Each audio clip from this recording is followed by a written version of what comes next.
सोए पैर पसार।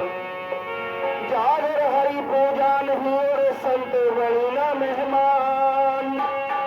बाघरियम डेरा करे जीती जी सम्मान। तो संत समागम हरि कथा वे तुलसी दुर्लभ दो। शुभकारा और लक्ष्मी कोई पापी घर भी हो।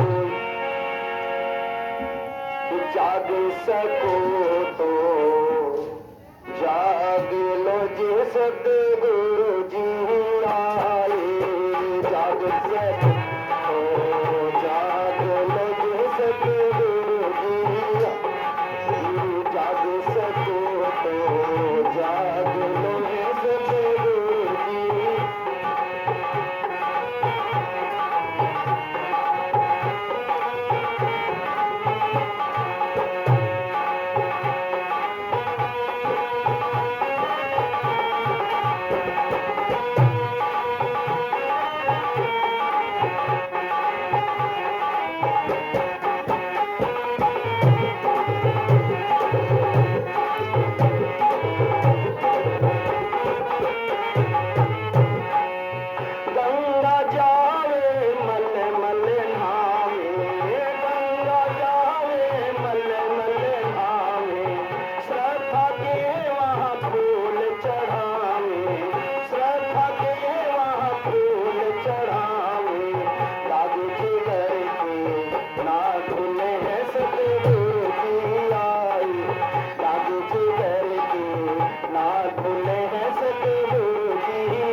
समस्त माता बहन भाई ध्यान कर लेना, सदगुरु की बात आई है तो एक समय केवल एक ही सदगुरु हुआ करता है।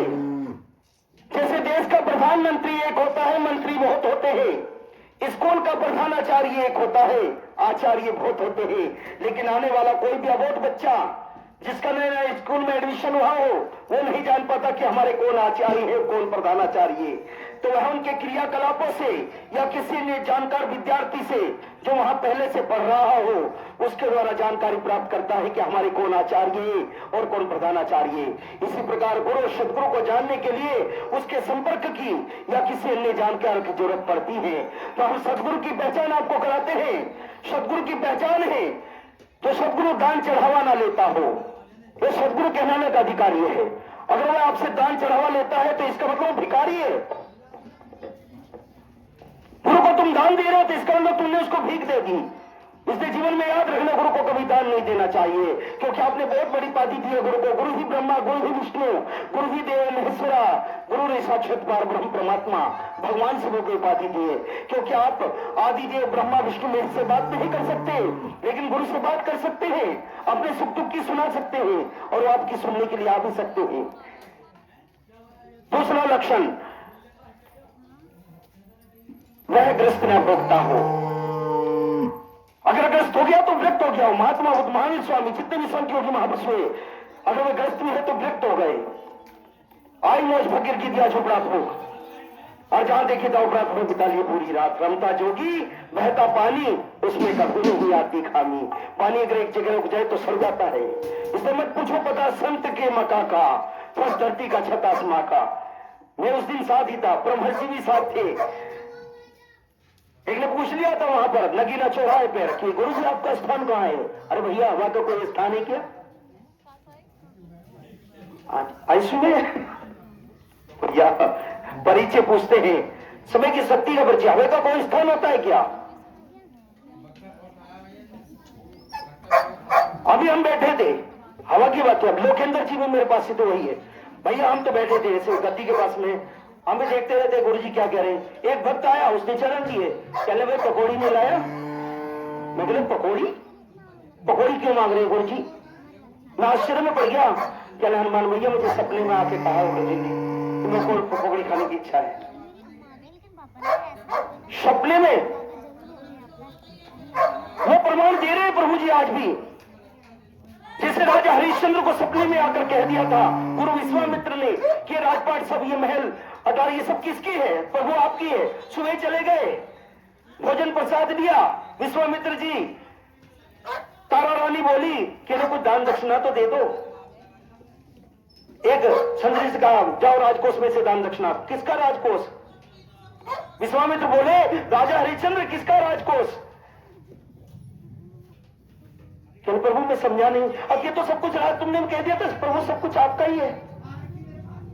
तुरंत मुकुट भी उतार दिया, महलों के कपड़े भी उतार दिए, जाकर काशी में बिके, जो भी पारितोषिक में मिला वो विश्वामित्र को दिया। एक प्रभु ये लीजिए। और कहा शमशान में मुद्दे भोगने पड़े। करणहार कर्ता से डरिए, सही कह रहे हैं। वो परीक्षा लेने आए थे, आज आईसीयू में पड़े हैं। पूछ रहे थे प्रभु जी आपका स्थान कहाँ है? प्रभु जी ने सिर्फ ये तो कहा कि हवा का कोई स्थान होता है क्या? जब मैं इस रूप में आगे तो मेरे कोई स्थान नहीं, तो मेरी तो सारी धरती अपनी है।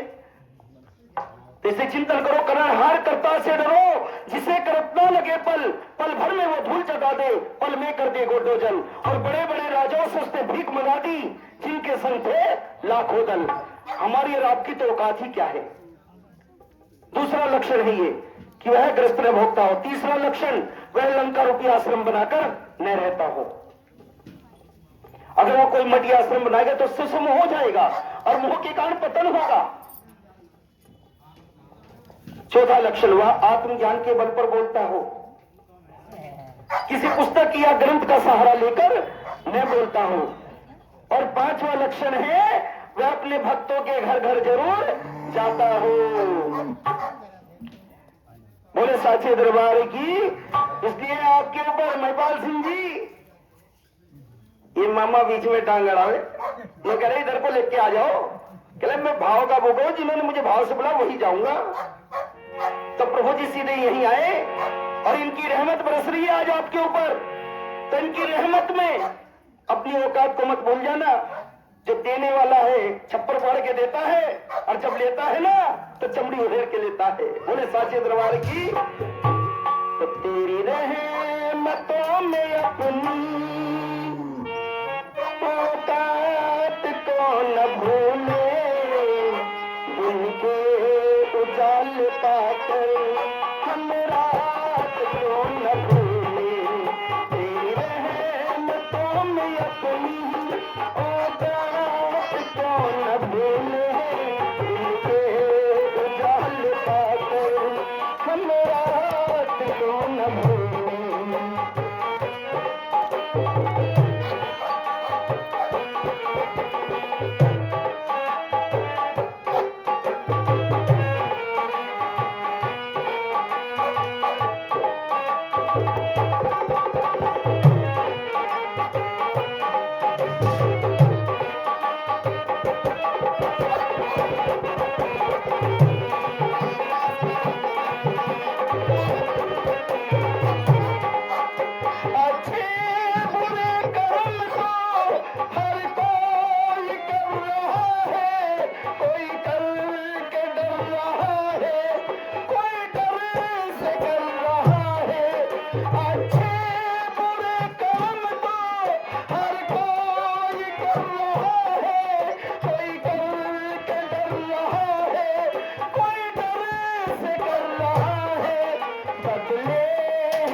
जिनके भगवान सारथी हो, कोई दिक्कत नहीं है, आ जाइए भैया। मनोज जी, अब मैं विनती करता हूँ आपसे कि आप आए और अपने बारे में थोड़ा परिचय दिए। आप कैसे कैसे, मैं भी बहुत भटका हुआ था, मुझे भी सही रास्ता प्रभु ने दिखाया, आपको भी दिखाया। आइए बताइए सब आप।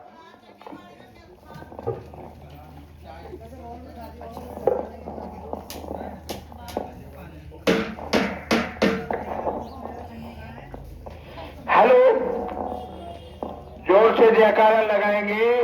बोल मानव सेवा आश्रम की जय, लोक परलोक सुधार आध्यात्मिक सत्संग की जय, सदगुरु संत श्रीमान संजय जी महाराज जी की जय। सम्मानित भक्ति लोग, इसी श्रृंखला में हमारे ये मनोज कुमार जी बसेड़ा कोड़ वाले आए और अपनी आध्यात्मिक वाणी अथवा भजन प्रस्तुत करेंगे।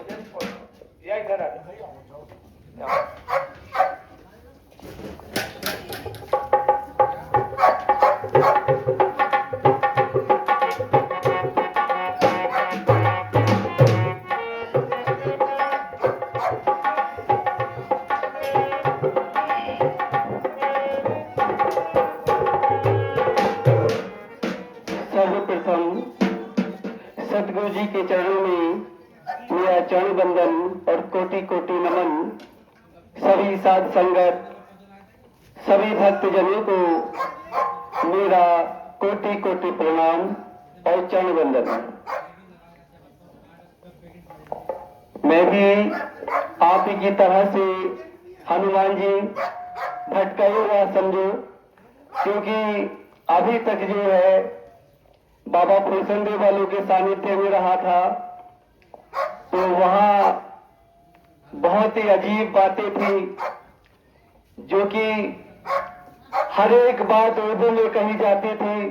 सनातन धर्म का तो कुछ अता पता ही नहीं था, क्योंकि कव्वाली उर्दू के शब्दों का इस्तेमाल करना और कुरान से जो वाक्य लेते थे गुरुदेव, वो सब बोलना, तो ज्यादा फोकस जो था वो मुस्लिम सभ्यता पर था। हमारे सनातन धर्म पर उनका कोई भी ऐसा विचार नहीं था जो कि हमें सनातन धर्म से जोड़ दे। तब से मैं गुरु जी के सानिध्य में आया हूँ। मुझ पर गुरु जी की अति कृपा हुई। मैं घर पर बीमार पड़ा था और गुरु जी ने मुझको एक छोटी सी वार्ता ही हुई थी, उसी के माध्यम से गुरुजी ने मुझे अपना लिया और गुरुजी ने अपने देवदूतों को भेजकर मुझ बीमार को भी अपने चरणों में बुलाकर गुरु दीक्षा दी और मेरा जीवन धन्य कर दिया। मैं गुरुजी का बारंबार आभार प्रकट करता हूँ और चरण वंदन करता हूँ, क्योंकि ऐसे दीनदयाल सतगुरु इस धरती पर इस समय कलयुग में मिलना बड़ा असंभव है। क्योंकि सबसे बड़ी बात और सबसे ऊंची बात गुरु जी की एक है, क्योंकि वो बात नर से नारायण बनाने वाली बात है। क्योंकि जो माताएं बैठी हुई हैं वो लक्ष्मी स्वरूप है, और जो हमारे सत्संगी भाई बैठे हैं, अन्य भक्त बैठे हैं, वो नारायण का स्वरूप है। क्योंकि नर नारायण बनाने का काम जो करते हैं वो मेरे गुरुदेव करते हैं। क्योंकि गुरुदेव इतने सहजशील स्वभाव के हैं, उनका वर्णन करना तो असंभव है, पर फिर भी गुरु जी की जो बातें हैं वो इस दुनिया से निराली है। क्योंकि गुरु जी के लाखों भक्त हैं।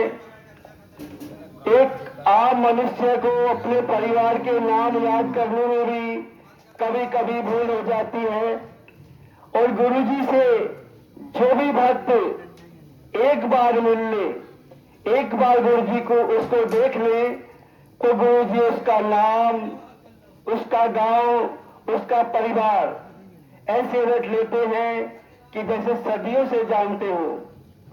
गुरु जी ने मुझे एक ही बार देखा और अपना लिया। ऐसे ही अन्य जितने भी भक्त हैं शायद उनको भी एक बार देखकर गुरु जी मोहित कर लेते हैं और गुरु जी अपनी तरफ खींच लेते हैं, क्योंकि गुरु जी ने कभी भी, जब से मैं जुड़ा हूं, मुझे ऐसा नहीं लगा कि मुझे ना पहचाना हो या कोई दिन ऐसा ना बीता हो जिस दिन गुरु जी ने मुझे याद ना किया हो। एक भी दिन अभी ऐसा नहीं होता कि ये मेरा फोन भी खराब है, मैं फोन से बात नहीं कर पाता गुरु जी से, तो मुझे कहीं ना कहीं से पता चलता है कि गुरु जी मुझे याद करते हैं। इतना प्यार गुरु जी का मैं इस जीवन में पा रहा हूं। मैं अपने आप को खुश नसीब समझता हूं, क्योंकि गुरु जी जैसा प्यार मुझे करते हैं शायद सबको ही करते होंगे।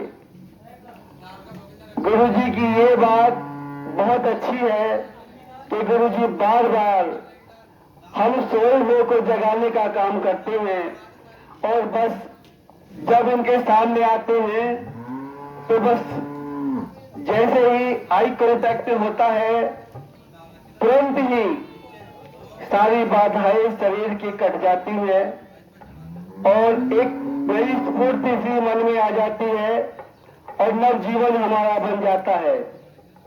ये गुरु जी जो हम पहली बार जब उनके सानिध्य में आए तो गुरु जी ने हमारे सर पर हाथ रखकर जब शक्ति संबित की तो शरीर के अंदर एक ऊर्जा का संचार हुआ जो अद्भुत अनोखा है।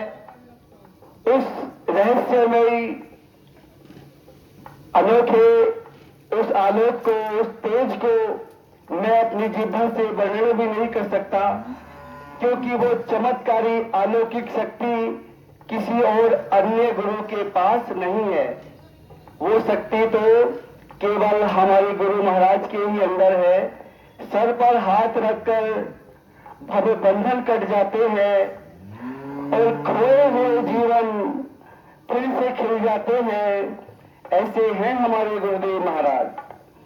गुरु जी के चरणों में जो भक्त एक बार आ जाए समझ लो जीवन उसका धन्य हो जाए। गुरु जी एक बात और कहना चाहता हूं कि जैसे मुझ पर कृपा की ऐसे ही आप सब दिन दूसरे पर कृपा करते हैं, पर मैं ना जाने क्यों फिर भी बार बार आपकी कृपा की ज्यादा आवश्यकता समझता हूं, क्योंकि मैं ज्यादा बीमार और ज्यादा परेशान रहता हूं। इसीलिए गुरु जी मुझ पर दया दृष्टि अपनी बनाए रखना और मेरा जीवन आपके चरणों में समर्पित है। मुझसे कोई अगर गलती भी हो कभी गुरुदेव महाराज तो अपना बच्चा समझकर मुझ पर कृपा करना और मेरी सब गलतियों को भुलाकर अपने चरणों में मुझको जगह देना। जय सदगुरुदेव महाराज की जय। जय जय जय श्री सदगुरु महाराज। जय जय श्री सदगुरु महाराज। जय जय श्री सदगुरु महाराज। सम्मानित भक्तगण, इसी श्रृंखला में अब हमारे परम सम्मानीय श्रीमान प्रमोद कुमार जी पखनपुर वाले आए और थोड़े से ही समय में अपनी अधिक से अधिक वाणी और भजन प्रस्तुत कर रहे।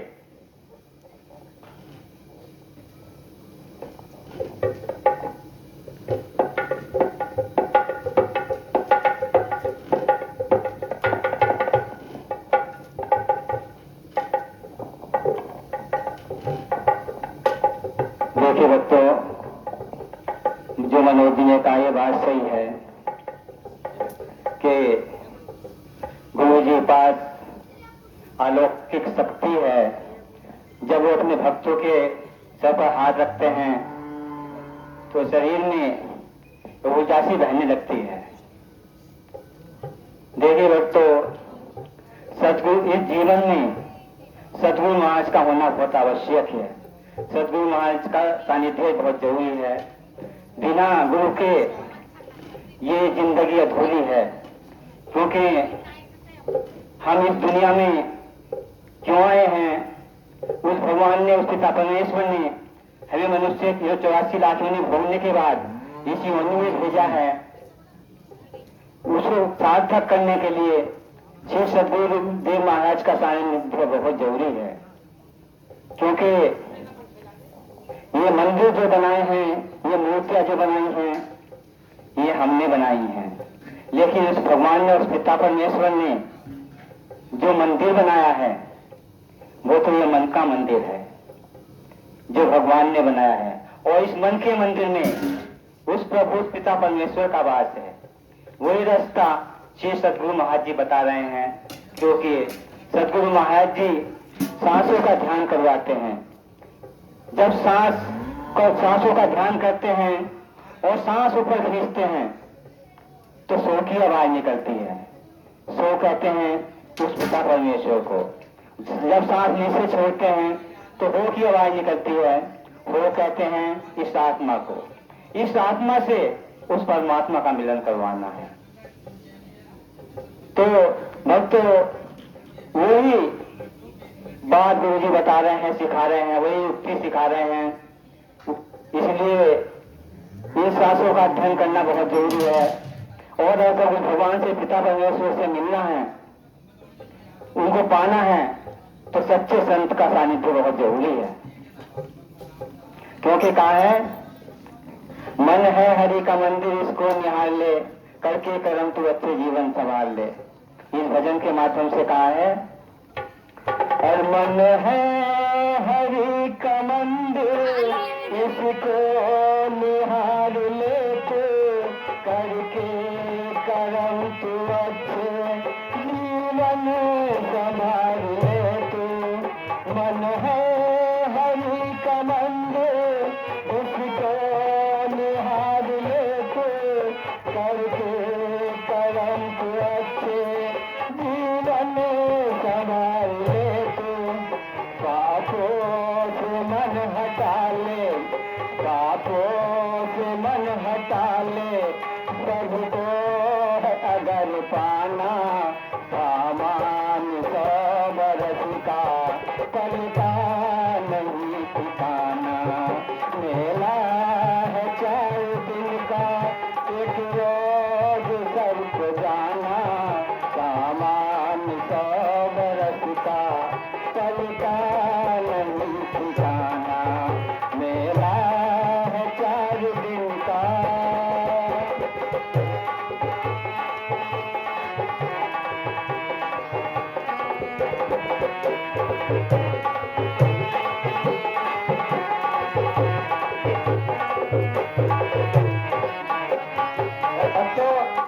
ये जो तन है, ये तो नाशवान है। नाशवान से मिलना चाहता है। और ये जो आत्मा है, ये अजर अमर है, अविनाशी है। ये अविनाशी से मिलना चाहती है। और अविनाशी से अविनाशी तो सतगुरु महाराज ही मिला सकते हैं। इसलिए कहा है, मलमल के रोज साबुन नहला रहा है जिसको, मलमल के रोज साबुन नहला रहा है जिसको, एक रोक नैन देखो महका रहा है जिसको। मलमल के रोज साबुन नहला रहा है जिसको, एक रोक नैन देखो महका रहा है जिसको।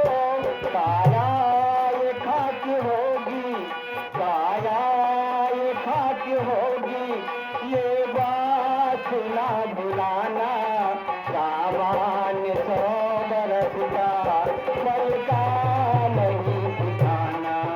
मेला है 4 दिन का, एक रोज सबको जाना, सामान 100 बरस का, पल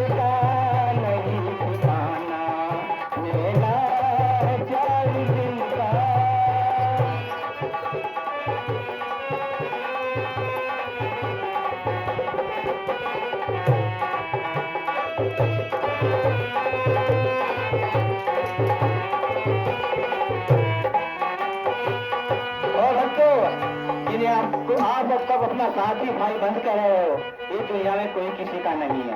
जिसका विवाह है, जब कोरोना चला था, अगर किसी को कोरोना हो गया तो भाई ने भाई को नहीं छुआ, बेटे ने बाप को नहीं छुआ, बेटे ने बाप को, बेटे को नहीं छुआ बाप ने, तो कौन किसका है? ये तो एक मोहजाल है।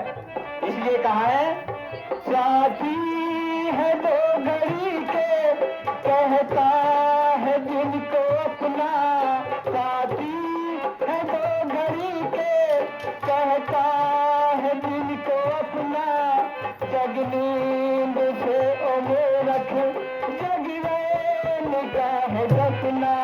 साथी है दो घड़ी के, कहता है जिनको अपना, जग नींद से ओमे रख, जगवे निगाह रखना।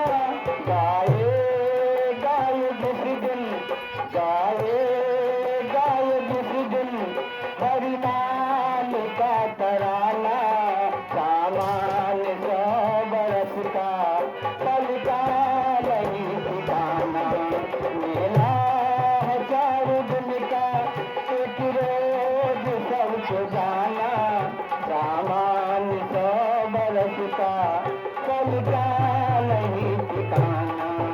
मेला है 4 दिन का।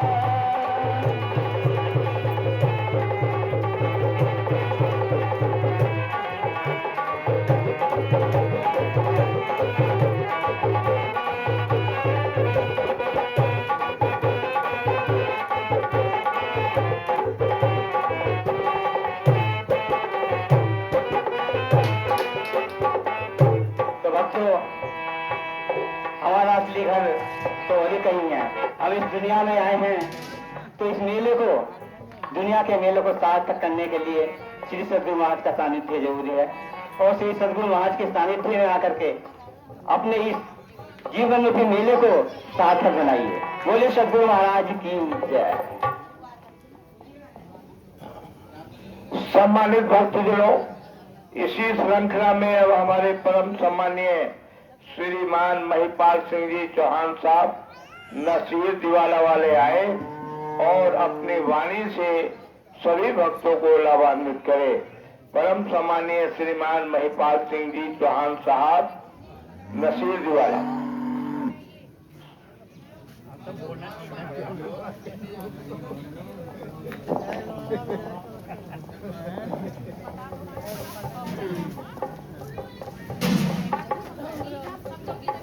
यहाँ पर उपस्थित सभी भक्तजन और मैं परम गुरु जी को मैं हाथ जोड़कर नमस्कार करता हूँ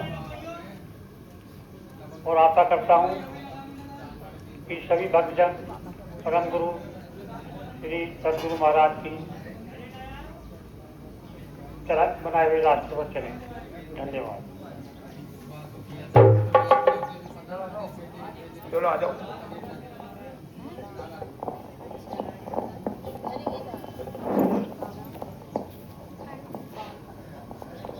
सर्वप्रथम मैं आज ग्राम नसीरदावाला की पूर्ण धरती को नमन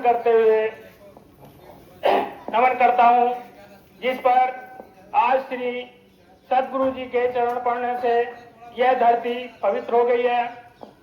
यह हमारा सौभाग्य है,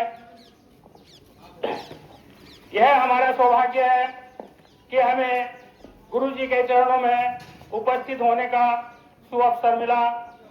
गुरु जी के महिमा में मैं एक भजन प्रस्तुत करना चाहता हूँ, कृपया ध्यान से सुनने का कष्ट करें। सारे तीर्थ धाम आपके चरणों में, सारे तीर्थ धाम आपके चरणों में, हे गुरुदेव प्रणाम आपके चरणों में।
विष्णु हे शंकर भगवान आपके चरणों में, सारे तीर्थ धाम आपके चरणों में, हे गुरुदेव प्रणाम आपके चरणों में।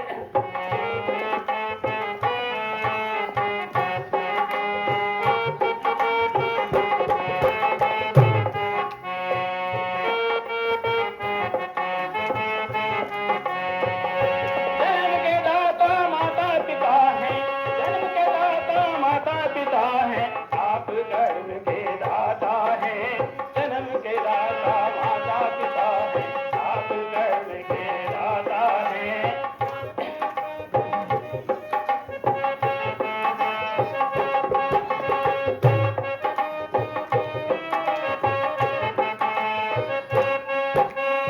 आप मिलाते हैं ईश्वर से, आप ही भाग्य विधाता है। आप मिलाते हैं ईश्वर से, आप ही भाग्य विधाता है। दुखिया मन को रोगी तन को, दुखिया मन को रोगी तन को मिलता है आराम आपके चरणों में, मिलता है आराम आपके चरणों में। सारे तीर्थ धाम आपके चरणों में, सारे तीर्थ धाम आपके चरणों में, हे गुरुदेव प्रणाम आपके चरणों में।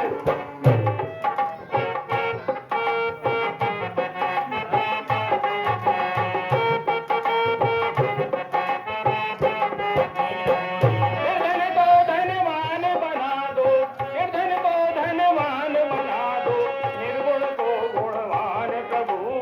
निर्धन को धनवान बना दो, निर्गुण को गुणवान प्रभु।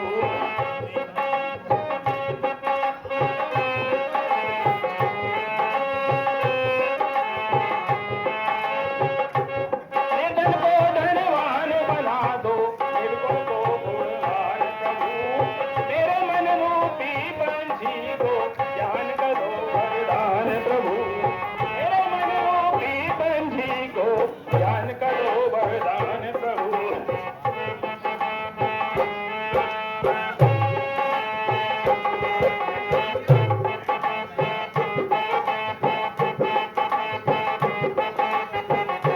हे महाज्ञानी हे महाज्ञानी, हे महादानी हे महाज्ञानी, रहूं मैं सुबह शाम आपके चरणों में, रहूं मैं सुबह शाम आपके चरणों में, हे गुरुदेव प्रणाम आपके चरणों में।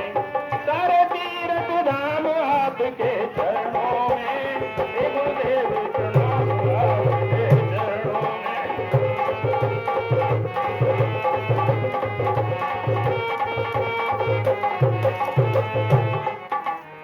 करता करे सुना कर सके, गुरु करे सब होए। करता करे सुना कर सके, गुरु करे सब होए। सात दीप नो खंड में, गुरु से बड़ा न कोई। सात दीप नो खंड में, गुरु से बड़ा न कोई। मैं तो सागर समुद्र सी मसी, परले हम सब हो गए राही। मैं तो सागर समुद्र सी मसी, परले हम सब हो गए राही। सब धरती कागज कहे, पूरी महिमा लिखी न जाए। सब धरती कागज कहे, पूरी महिमा लिखी न जाए। सारे तीर्थ धाम आपके चरणों में, सारे तीर्थ धाम आपके चरणों में, हे गुरुदेव प्रणाम आपके चरणों में।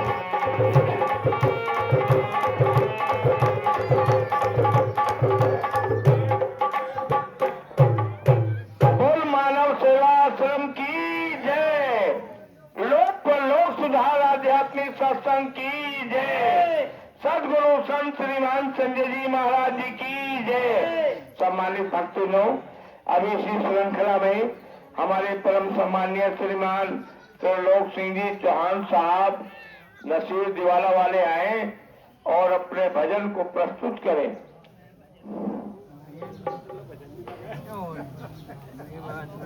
अच्छा सिक्कों में जीवित और क्या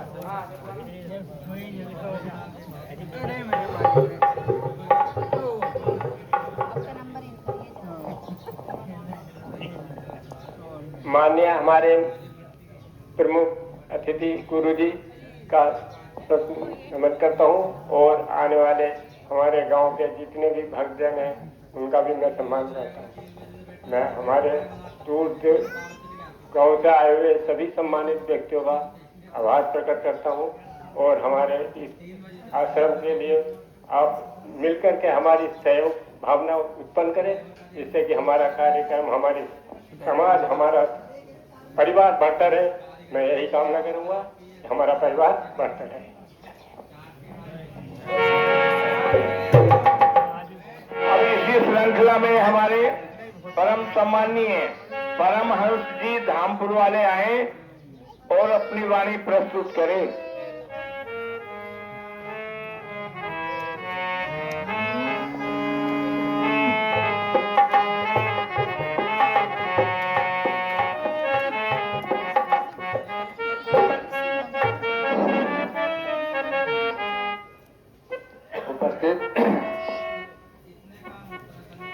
आदरणीय हमारे परम पूज्य श्री सदगुरु जी के चरणों में मेरा कोटि कोटि नमन एंड उपस्थित श्रद्धालु भक्तों का मैं कोटि कोटि अभिनंदन करता हूँ।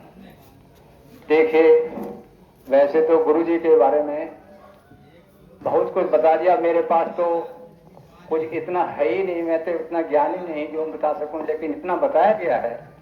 श्रीमन स्त्रोत्र में आता है कि नास्ति तत्व गुरोत्तरम, नास्ति तत्व गुरु परम, कि गुरु से बढ़कर ब्रह्मांड में कोई तत्व नहीं है।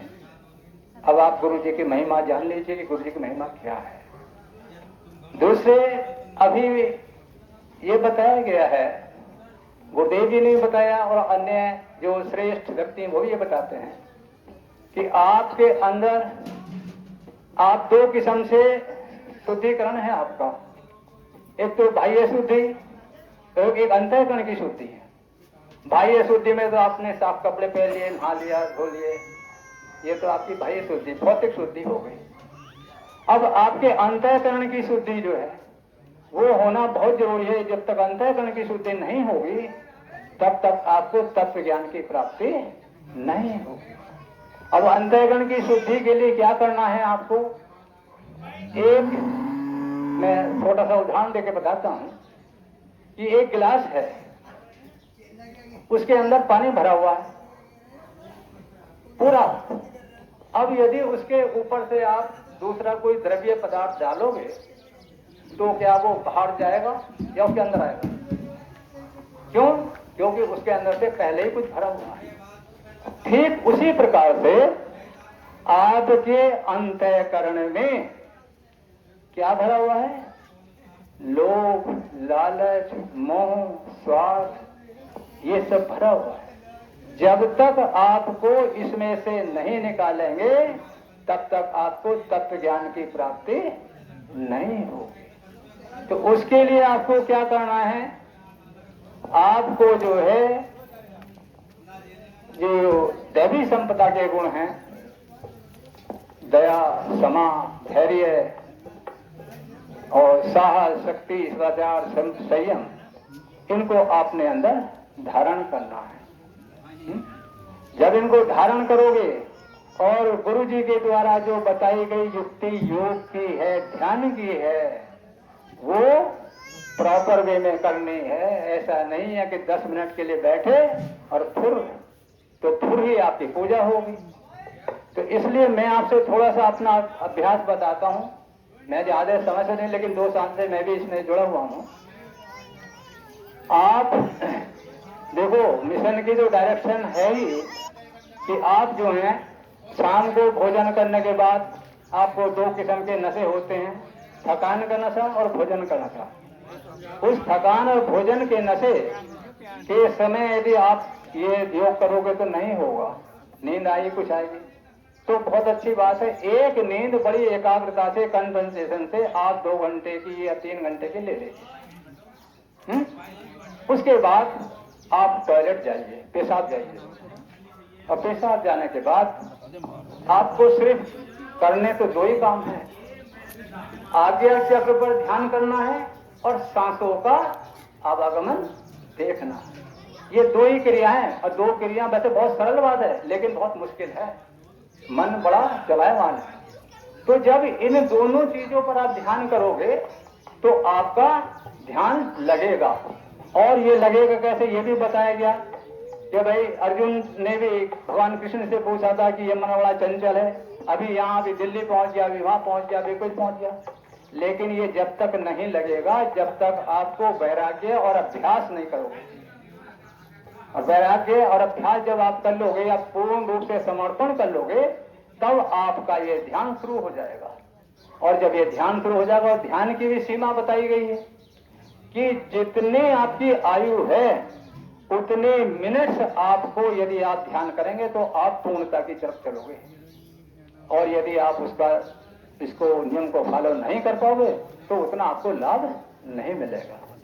तो आप कम से कम, मैं तो यही करता हूं कि पहला बार मुझे 1 बजे ठीक आंख खुलती है, टॉयलेट किया, गुरुदेव का सुमरन किया और बैठ गया। 1 घंटा बड़े आराम के साथ, उस टाइम वातावरण शांत होता है, ऑक्सीजन बहुत प्रचलित मात्रा में रहती है और बड़े ध्यान से ये ध्यान होता है। और एक बताऊं आपसे, एक हमें अलौकिक आनंद की अनुभूति भी होती है, और अलौकिक आनंद की अनुभूता ही होना है, बोध है। उसके बाद कुछ थोड़ी सी वो ऊर्जा जरा कम हो जाती है थोड़ी सी, तो आप जो है सीधे लेट जाइए चित्त होकर के। और उस समय आपको एक चिंतन है करना छोटा सा। वो चिंतन ये है कि हे प्रभु, मैं शरीर नहीं, मैं चैतन्य आत्मा हूं, और ये शरीर तो नश्वर है, पंच तत्वों का समूह मात्र है, समय आने पर पंच तत्वों में विलीन हो जाएगा, ये शरीर और संपत्ति यहीं रह जाएगी, समझे। तो ये जब शरीर संपत्ति रह जाएगी तो फिर यहाँ कुछ नहीं होगा। ये चिंतन करते हुए आप 5 मिनट जो है, फिर जो आपके शरीर में थोड़ी कमजोरी आई है उसके लिए आप चित लेटे हुए हैं, तो फिर आप अपने जो वो ध्यान है अपने पैर के अंगूठे पर ले जाएंगे, अपने पूरे शरीर को आप जो है निरोग कर लेंगे। कैसे? लेट गए, लेटने के बाद आप अपने पैर के अंगूठे, उंगलियां और तलवे और एड़ी पर ध्यान देंगे और करेंगे, हे गुरुदेव, आपकी कृपा से मेरा ये पैर के अंगूठे, उंगलियां, तलवे पूर्ण रूप से विश्रांति में हो रही हैं, शिथिल हो रही हैं, पूर्ण रूप से निरोग और स्वस्थता को प्राप्त हो। इसी प्रकार फिर आप पिंडली पाएंगे, मेरी पिंडली पूर्ण रूप से स्वस्थ हो रही है, निरोग हो रही है, शिथिलता को प्राप्त हो रही है। लोग आप घुटनों को कहते हैं, घुटने का मेरा दर्द हो रहा है, तो कृपया करके एकाग्रता से करके तो देखिए, घुटनों पर ध्यान लाइए आप, मेरे घुटने पूर्ण रूप से शिथिल हो रहे हैं, निरोग हो रहे हैं, पूर्ण स्वस्थता को प्राप्त हो रहे हैं। इसी प्रकार से पूरे शरीर के जितने भी अंग हैं, हमारे मूलाधार चक्र हैं, हमारी जननेंद्रियां हैं, हमारा अधिष्ठान केंद्र है, हमारा मणिपुर केंद्र है, हमारा अनाहत केंद्र है, हमारा विशुद्धाग्य चक्र है, और हमारा ये कंधे हैं, बाजू हैं, नासिका पूरा चेहरा है, अक्षु चक्षु हैं, कर्ण है, आगे चक्र, सबको आपको जो है निरोग करना है। और यदि आप श्रद्धा से करोगे तो मैं समझता हूँ 1 सप्ताह के अंदर आप निरोग हो जाएंगे। कल गुरुजी कह रहे थे, मेरे मित्र थे, वो मुझसे भी मतलब 5-6 साल छोटे हैं, तो मैंने उनको जोड़ना कहा, वो कन्विंस हो गए, गुरुजी की बात भी हुई। अब वो उनके 2-3 देखो जो हमारे उसमें भाग्य में जो वो बीमारी या दुख है वो तो हमें भुगतना पड़ेगा, लेकिन जब गुरुजी के सानिध्य में आ जाएंगे तो वो बहुत हल्का, बहुत लाइटली वो फोकस निकल जाएगा। तो गुरुजी ने कहा कि वो आए नहीं। मैं गुरुजी वो जो है इस टाइम अभी प्रोस्टेट ग्लैंड की बीमारी है और वो बीमार हमें भी नहीं आएंगे। तो गुरुजी कहते हैं, अरे भाई तुमसे तो वो 5-6 साल छोटे हैं। मैं बोला गुरुजी मुझसे तो 5-6 साल नहीं, 10 साल छोटे भी पहुंच गए ऊपर, ये तो आपकी कृपा से है जो मैं चल फिर रहा हूँ, और आपने जो मुझे ये अपना सेवा दी है, इसको सेवा करने का मौका मुझे दे रहा है, ये भी आपकी कृपा से सब हो रहा है, बहुत बड़ी कृपा आपकी हो रही है। तो खैर वो बात तो ज्यादा है, लेकिन हम थोड़ा सा मैं जरा सा भजन भी करता हूँ।